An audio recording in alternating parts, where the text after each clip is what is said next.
The sun is not 93 million miles away. Well, that's easy to say, but can you prove it? Shut up and sit down, you big bald f***. Please subscribe. Apparently, everything we thought we knew about the sun's distance is a lie. And astronomers, they're just too daft to notice.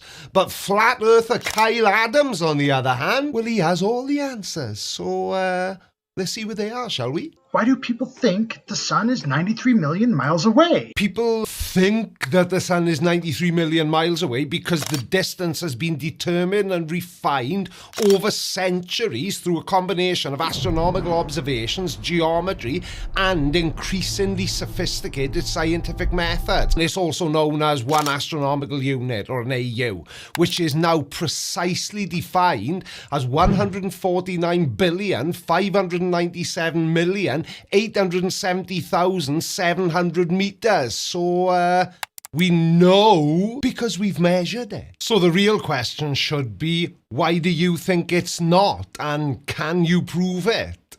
From two different places on Earth, we take measurements of the angles at which we see Venus when it crosses in front of the sun. We then take the distance between the two places on Earth and the angles we measured to form a triangle between the Earth and Venus. And then, on those lines, we form another triangle between Venus and the Sun.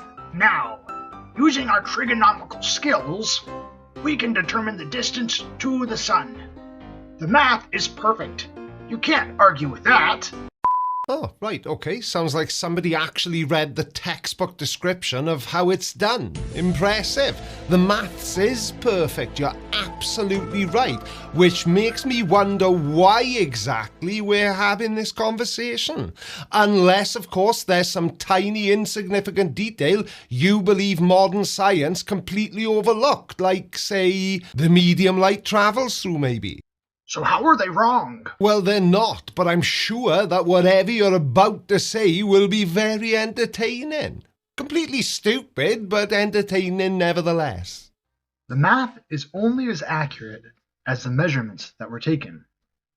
The question is whether or not sunlight travels through a medium of constant density from its origin to its point of observation. Let's be absolutely clear here. Kyle doesn't have a clue what he's talking about. You don't say. And his big gotcha moment is that he seems to believe that the vacuum of space isn't a vacuum, and that solar wind is so dense and uniform over 93 million miles that it fundamentally distorts our perception of distance.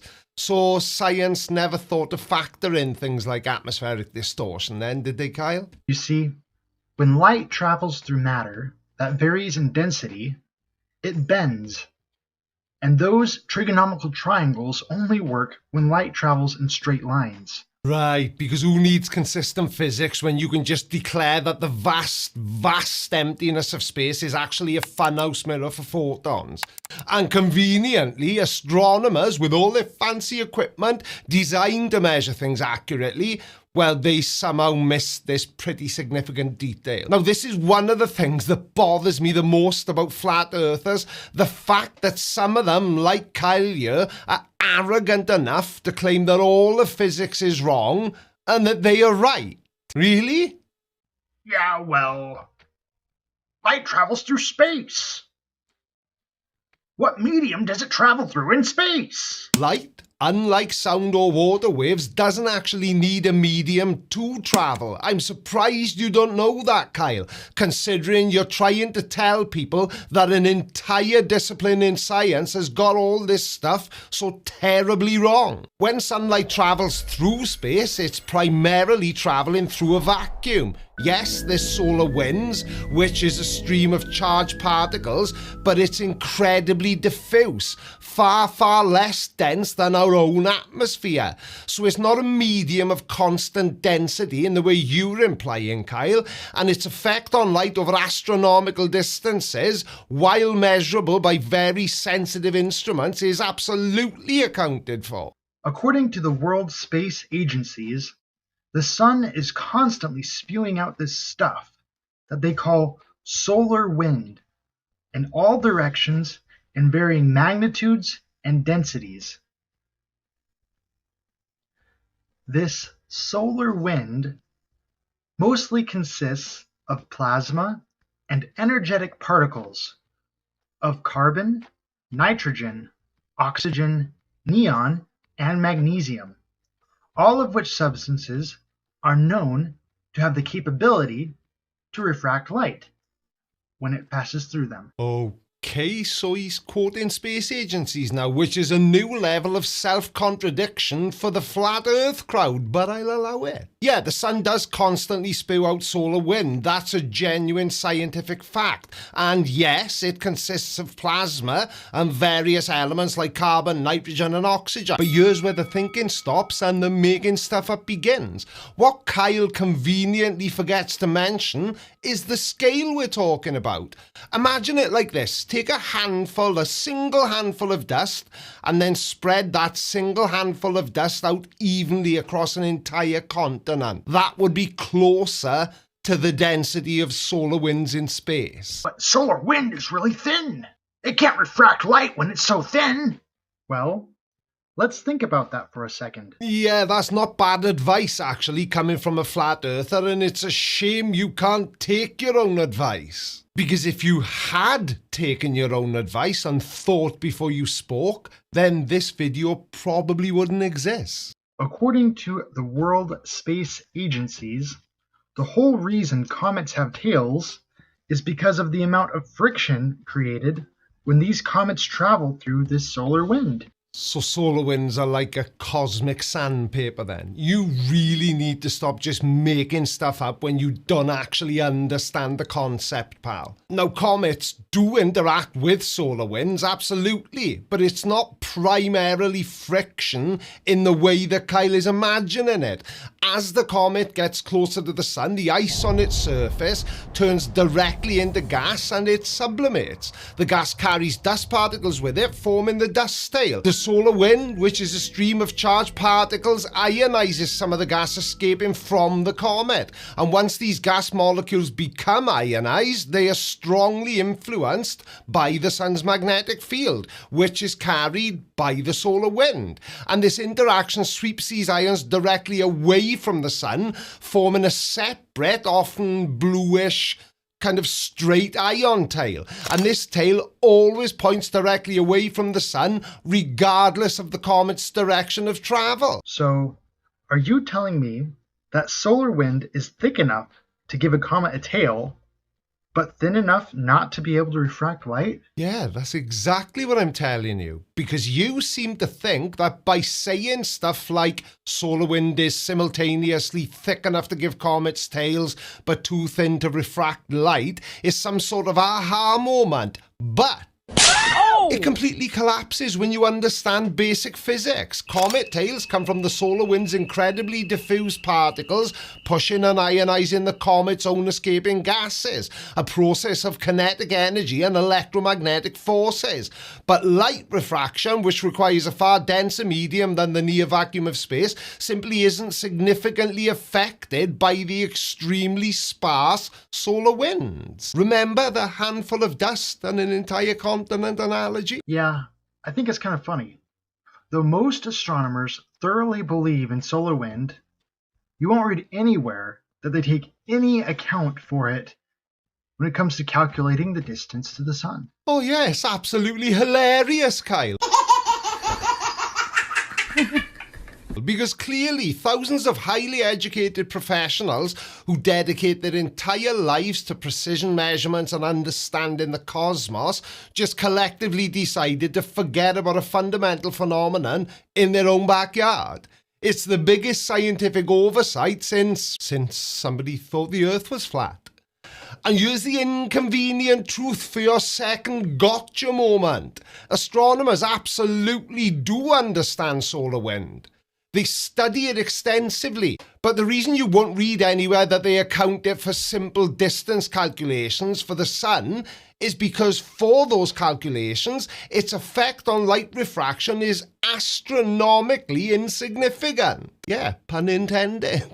The statement that the sun is on average about 93 million miles away is founded upon calculations, which are founded upon the idea that sunlight travels in straight lines through space. And of course, here we are, full circle. We're back to the foundational problem that he seems to think he's uncovered. The idea that sunlight travels in straight lines through space. Woo, yeah. Yeah, the 93 million mile figure, and indeed most of our understanding of cosmic distances, is founded on the principle that light travels in straight lines in a vacuum. The crucial part, though, is that interplanetary space is, for all intents and purposes in this context, a vacuum.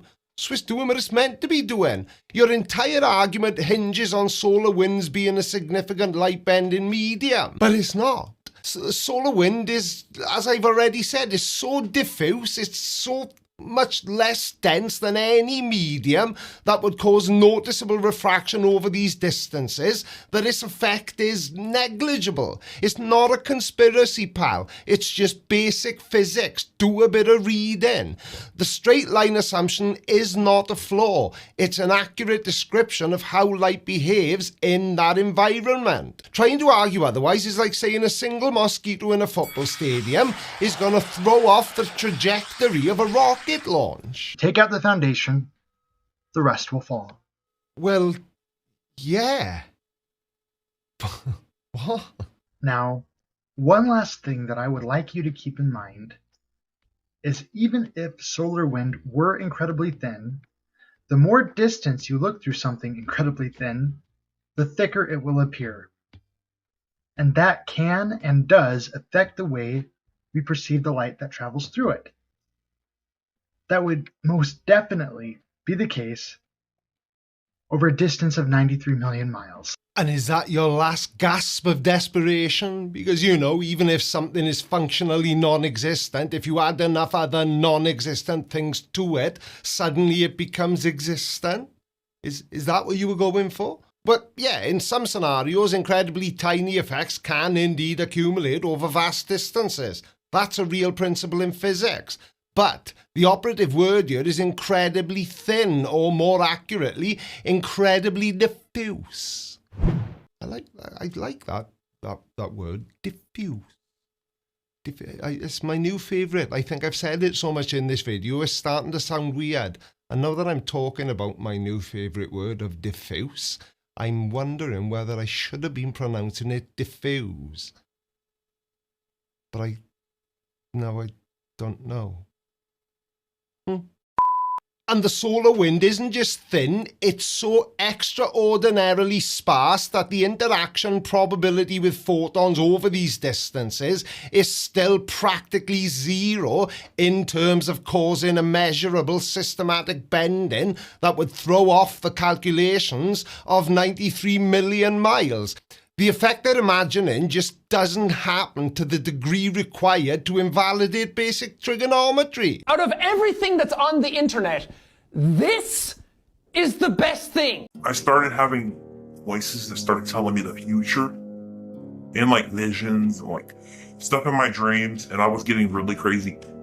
Well, crazy is one word for it. Another term might be wildly delusional or totally off your box. Nuttier than a squirrel turd. My name is Yabe Yabes. I know I'm going to be the first emperor of the Yabes Empire in the future. Oh, this is gonna be fun. Shut up and sit down, you big bald f***. Please subscribe. Forget crystal balls and tea leaves. Oh no, Yabe Yabes doesn't need them. He gets his future intel from disembodied voices and water droplets. And he's here to tell us about his upcoming North American empire, nuclear wars, and how to cure diabetes with a love for soda. I love orange soda.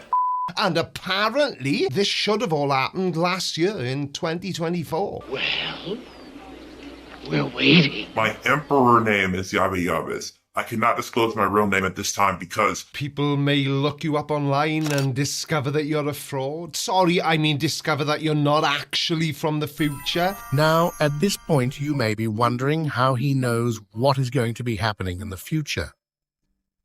He told us that he has been hearing voices. Yeah, I don't think that means he's from the future. We proceeded to ask him who the voices are. I can't tell you because the voices They actually can do stuff in the real world, and that convinced me. They threaten me. So the voices in his head are not just for company, they're also threatening him. That's pretty convenient source for a prophecy though, isn't it? You know, on account of you being the only one who can hear them. What threats did they make? I bet they were going to start singing 99 bottles of beer on a loop, weren't they? Big enough to drive anyone insane.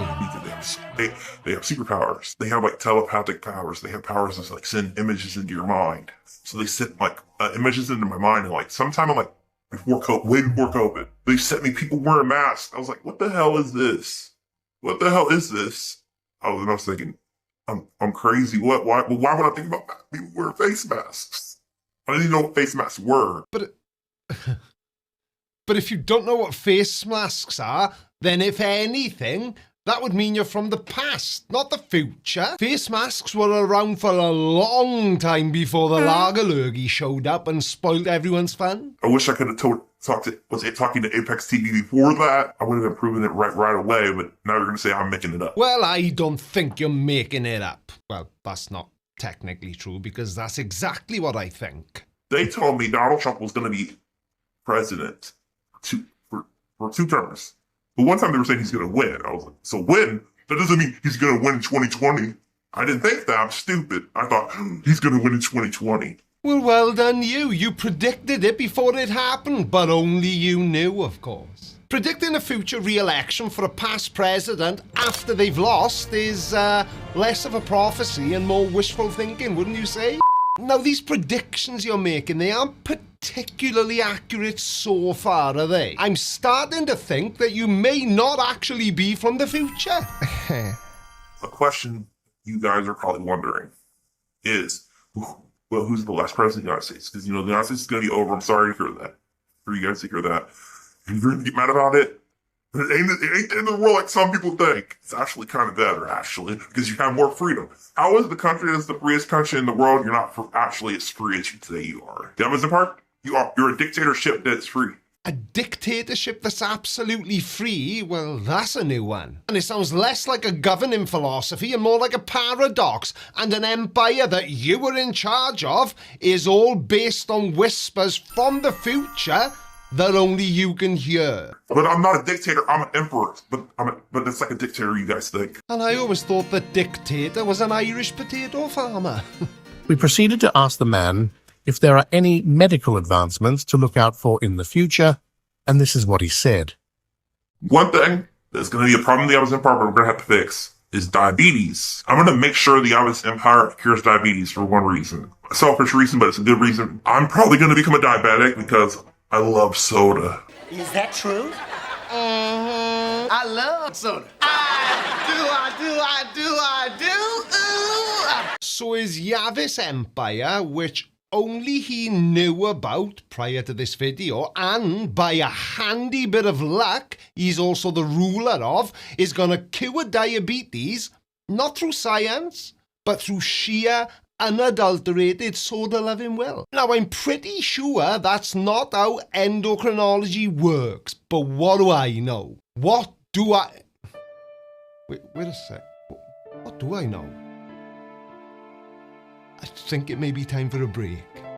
I have technically time for one time. The alien, I call them aliens, they're not aliens. I'm on my lunch break. There are people, I think, that are in the future that change the world like aliens, because I can see what they look like, or they show me what they look like. I don't know what they actually look like. They show me what they, like, a thing of what they look like. When I'm telepathically talking to them over time, because I'm with a telepathic time phone call, video call. Telepathic time call. What was it? Something phone call, video call. I'm so bloody confused. This guy is making flat earthers sound as if they may actually be onto something. So I like the show Quantum Leap, right? No, really? We would never have guessed. Okay, so you're wondering how it touched her. I accidentally went off on that thing. So I said to them, I want to go to 1950. I want to be Marilyn Monroe's husband. You're going to wake up as him. Sure, I'm crazy again still, even though I've had stuff that makes me think this is not something that made me think it wasn't going to happen. So then I went to sleep that night, and it actually fucking happened. I cannot believe it. That's all I'm gonna say. There I was, him, and there Marilyn Monroe was. Something happened. I can tell you. I'm not gonna tell you that much. Sexually stuff is private for me. Like, okay, it's sexual, so whatever. So not only is he the ruler of his own kingdom, or whatever the bloody hell he called it, he's also a prophet and a time-travelling stud muffin. Now, if I were a cynical man, I might suggest that inhabiting the body of Marilyn Monroe's husband is a rather specific fantasy, which you probably should have kept to yourself. But keep going about the other stuff. This is bloody great. A bit like a car crash. You know you shouldn't be watching, but you just can't click away. And now I bet loads of people have clicked away from this video to try and be funny. They tell me World War III is gonna happen. They didn't say when, but they did say this decade, and they said World War IV. And I'm sorry, I get confused when they said about World War III. We're back to back. World War III and World War is like World War II and World War I together. They're both this century. They're both very similar and different at the same time. So I got confused by what's what. One of those wars is going to be nuclear. Both are going to involve Russia. They're both going to involve China, but times they're going to be on our side. One time they're going to be on the other. One of them's going to involve like Muslim terrorists in the Middle East and Arab people and Muslims and Israel and Iran, which I think is this one because of what's going on in the world now. Now, usually when I make a video, I feel that I've made it for you.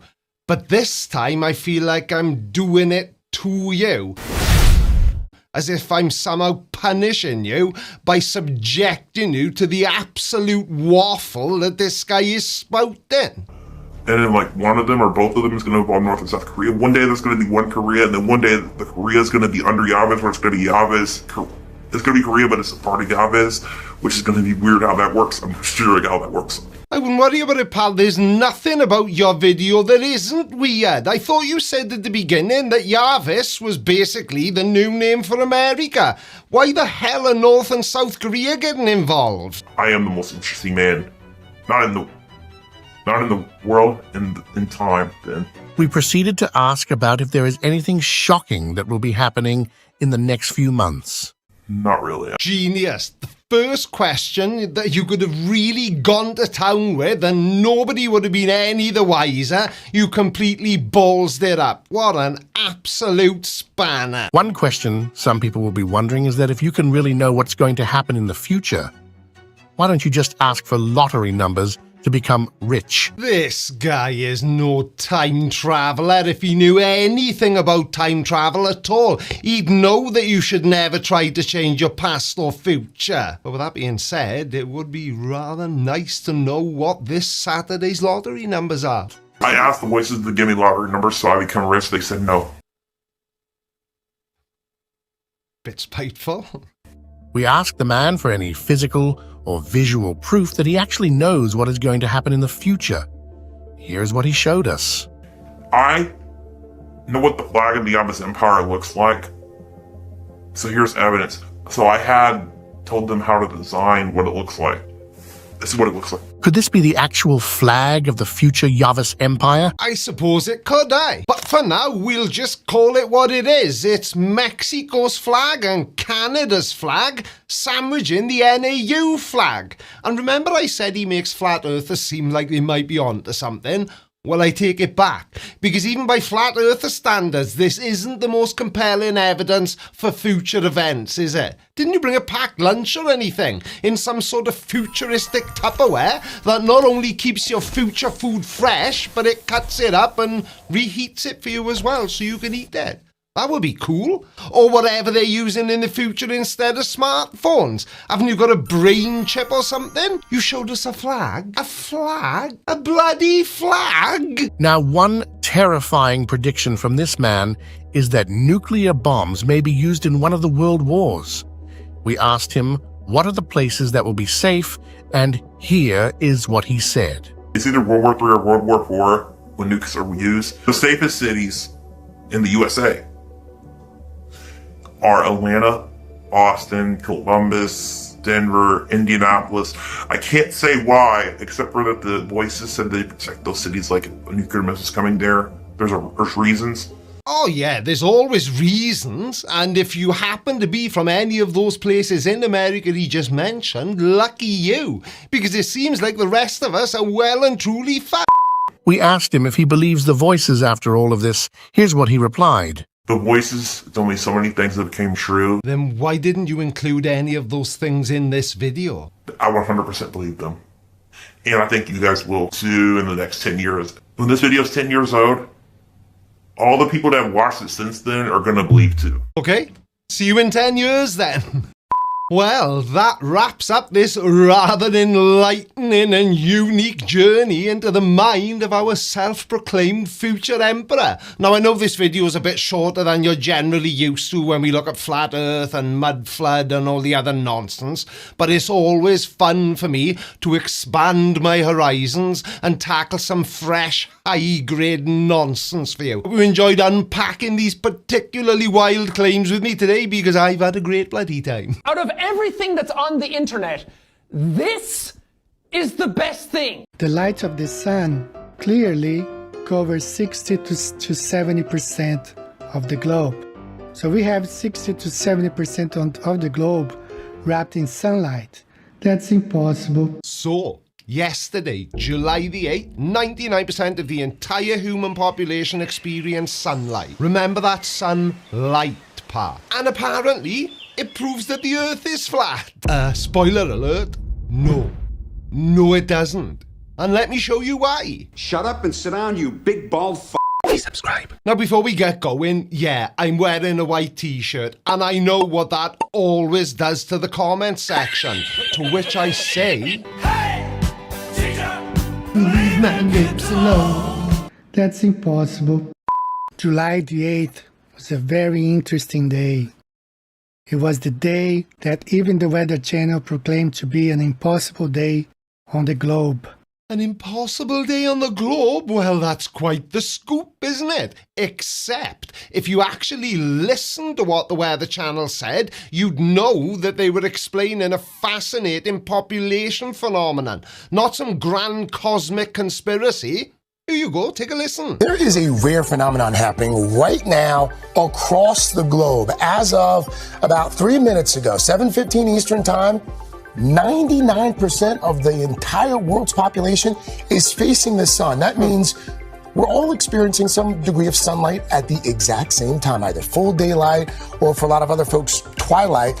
If you look at the map right there, just the Pacific Islands and Australia, the Australian region, are fully in the dark. They highlight that due to the Earth's tilt and the concentration of land masses and therefore people in the Northern Hemisphere, during the Northern Hemisphere summer, a huge percentage of the global population experiences some form of daylight or twilight at the exact same time. Now, I don't want to put words in your mouth, but it sounds to me like you think that the sun itself is visible to 99% of the world's population, which it isn't. I only found one video, and that was also made by the Weather Channel, trying to demonstrate this event on the globe.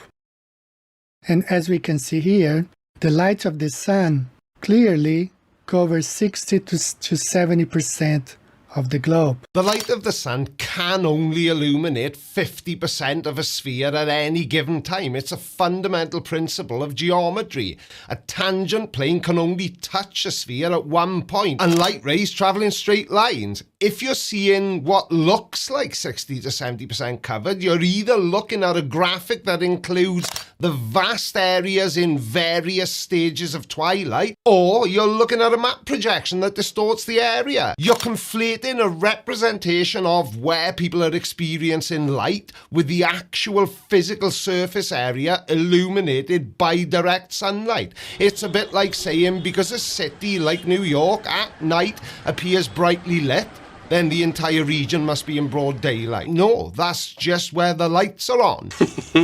This is not complex. It's just basic geometry and understanding how light interacts with a sphere and an atmosphere. But for some, apparently, it's rocket science or flat earth science, which is ironically much simpler because it completely ignores half the variables. So we have 60 to 70% of the globe wrapped in sunlight. That's impossible on the heliocentric model. Eddie, it literally says on your screen what's going on, daylight and twilight, which probably accounts for the additional 10% of people who... So, that means something. It means that not only are you a flat earther, but you're also a liar, because you were deliberately misrepresenting what the Weather Channel was explaining, because you think that this proves that a globe Earth is impossible. The sunlight cannot cover more than 50% of the globe. But as you see on this simulation by the Weather Channel, to be possible for the sunlight to cover all those regions on Earth, it's necessary that the sunlight covers between 60 to 70% of the globe. It's nuts to me how easily convinced flat earthers are. So for Eddie here, it just took one video. So no further research, no reading about exactly why this phenomenon occurs. Just a universally applied denial of reality in favour of this one clip that he thinks shows us that the Earth is flat. How can they look at an explanation, nod along, and then completely wrap it into something that fits their preconceived notion? Ah, silly me. I forgot about reasons. Not being able to show, many news channels are showing the Mercator's projection because that's the only one they can show. So news channels are forced to use this particular map projection, are they? Because the truth about the globe would just be too devastating for their viewers to handle on live television. Or perhaps it's because TV screens, wait for it, well, they actually are flat. So showing a spinning three-dimensional globe may look cool for a few seconds, but for clearly conveying information about specific regions, weather patterns or population distribution across a wide area, in this case the whole world, a flat map projection is infinitely more practical. You can point to things, draw lines, and it doesn't spin away mid-sentence. You know what, though? What a cool phenomenon. This poor guy, he tried to demonstrate on the globe how that could be possible, but he failed miserably. Oh, the irony! It's too much! So he had to go to his computer and demonstrate on the Mercator's projection. Will you try demonstrating complex global population distribution patterns, twilight zones, and specific time zones simultaneously on a small physical globe on live TV? Go on, I'll wait. 3 hours later. It's incredibly difficult, if not impossible, to show clearly and accurately to millions of viewers. Now look, we all know that flat earthers are a pathetic group, but this, whatever the hell this is fast becoming one of the worst arguments for a flat earth I have ever heard. On July 8th of every year at 11:15 Universal Time, that translates to about 7:15 Eastern Time, 99% of the world's population, just over 99% of the world's population, is actually in sunlight. The reason is actually kind of interesting once we kind of delve into this a bit. So, I mean, if you look at the Pacific Ocean, this just kind of gives you a rough idea. Imagine if the sun was lighting up this section of the Earth. You see that there'd be a very small amount of Earth's population. Right. But over here, when you get Asia, Africa, maybe some of North America and some South America, you can see that you have a much larger percentage of the Earth's population that could be in sunlight. Let me reference this tweet. It's actually kind of cool. Awesome, a really simple and understandable explanation of this phenomenon. Yeah, the majority of us are all sort of in the same area on the globe. So that's it then, Eddie. I'm sure after hearing this, even you will have no choice other than to accept the real reason that this happened. So let's hear it. So it is impossible for the sunlight to wrap around the globe between 60 to 70%. You did just watch the video you played for the rest of us, Eddie, didn't you? Where have you got the globe is impossible from out of the information that guy shared while holding a globe? So there is no other day like July 8th to demonstrate how wrong the heliocentric model is. And to better understand, all we have to do is to convert the Mercator projection into the flat Earth map and see how it makes more sense on the flat Earth map. Right, so July 8th, the single day of the year that apparently unlocks the secrets of the flat Earth universe and exposes the wrongness of centuries of scientific observation. Are you taking a piss? Because, you know, every other day the heliocentric model works just perfectly fine. Do you know, it's truly incredible how the cosmos decided to give flat earthers one specific calendar date to prove their point. Then it just went back to business as usual on a rotating sphere for the other 364 days. With a small sun, a small local sun, you can see here how it illuminates those regions on Earth, leaving the majority of Earth in the dark. Where's the 8th of July 99%? First off, you're trying to explain the July 8th 99% of population in light scenario with a map that shows most of the landmass is in darkness. Your image itself contradicts your claim, you clown. The map you've shown here depicts a large portion of Africa and parts of Eurasia in light, but vast swaths of the Americas, Russia and Australia are clearly in darkness. So, which is it? Is it 99% in light, or is the majority of the Earth in the dark, as your image suggests? It would seem that your own model can't even keep its own story straight. Why exactly is that, Eddie? Well, I've got a theory. He's a useless shite, that boy.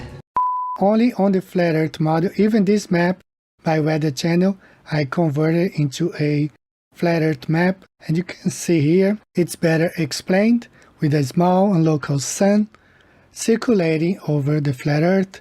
We can see how this is possible. Oh, and if you weren't so completely and utterly wrong, that would almost be adorable, because you've clearly gone to at least a little bit of effort, and a little bit of effort from a flat earther is generally way, way more effort than the average flat earther puts in. Isn't it a shame, Eddie, that none of this is real and that it's all just a fantasy that exists in the tiny little pea-sized brains of flat earthers? Hello? Where is everybody? I'm the only brain cell left. If you still believe in the heliocentric model, yesterday was the day for you to drop that model and realize we don't live on a spinning ball spinning around the universe. The Earth is flat. Okay, but what about the other 364 days of the year when the sun doesn't do what it did on July the 8th? You can't make it work on a flat Earth then, can you? Not that I'm suggesting he made it work on a flat Earth for July the 8th as in yesterday. And we all know that to believe the Earth is flat is to abandon centuries of observable, verifiable and consistent science. Because of what exactly? A misunderstanding of twilight and population distribution? A flat map with a desk lamp for a sun? This is truly peak flat earth stupidity. Thank you all so much for watching, and I will see you again on Friday at 7:30 p.m. BST. Love you. Bye. Well, we're waiting. Oh, you're still here, are you? I suppose you're waiting for the dad joke, aren't you? Well, today I just wanted to take this time that I usually use to tell stupid jokes to say thanks to everyone. Everyone who explained to me in the comment section the meaning of the word many. It means a lot. I don't think so. No, no, no, no. I don't think so. No, no, no, no. It's never, ever, ever, ever, ever, ever go.